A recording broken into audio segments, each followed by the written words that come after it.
Et on parle entre nous, on dit ce qu'on veut quoi.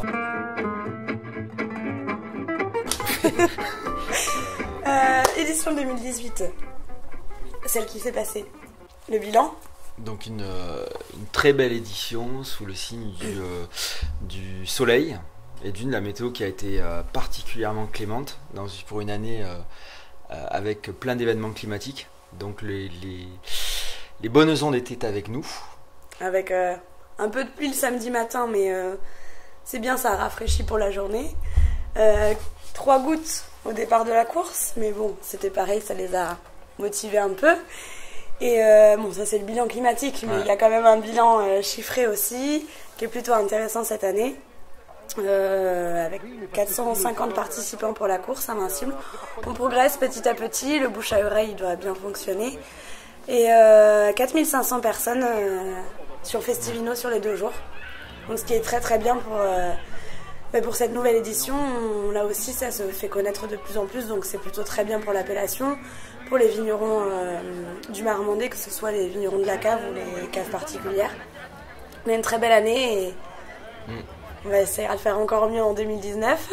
Donc tous les ingrédients de la fête étaient réunis, la bonne humeur, le partage, la curiosité. On a une clientèle qui s'est vraiment qualifiée et qui est demandeuse d'histoire. Et donc c'est toute l'identité, l'ADN de Festivino, c'est raconter l'histoire qui se cache derrière les bouteilles de Côte du Marmandais et d'IGP à Genet cette année. Donc pour une appellation qui est récente, qui est jeune, puisqu'elle va avoir bientôt 30 ans. Et je crois que ce qui est intéressant pour nous maintenant, c'est qu'on a affaire à un public qui est né depuis ces 30 années.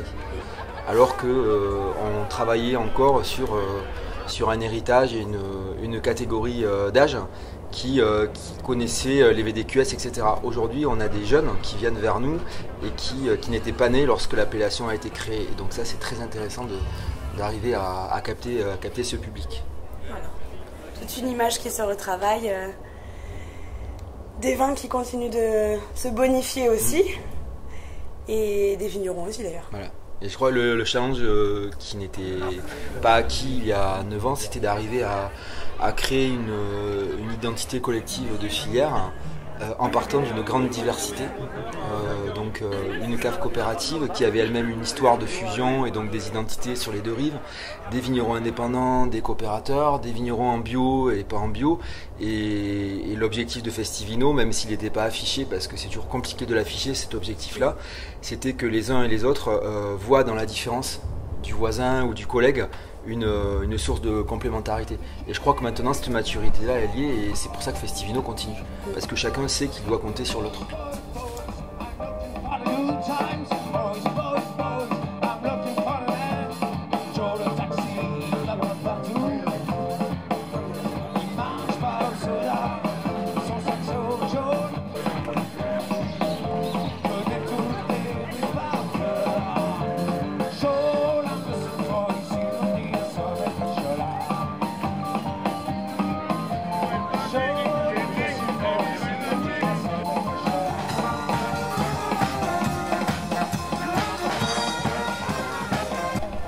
Donc l'année prochaine, 2019, ça représente les 10 ans de Festivino.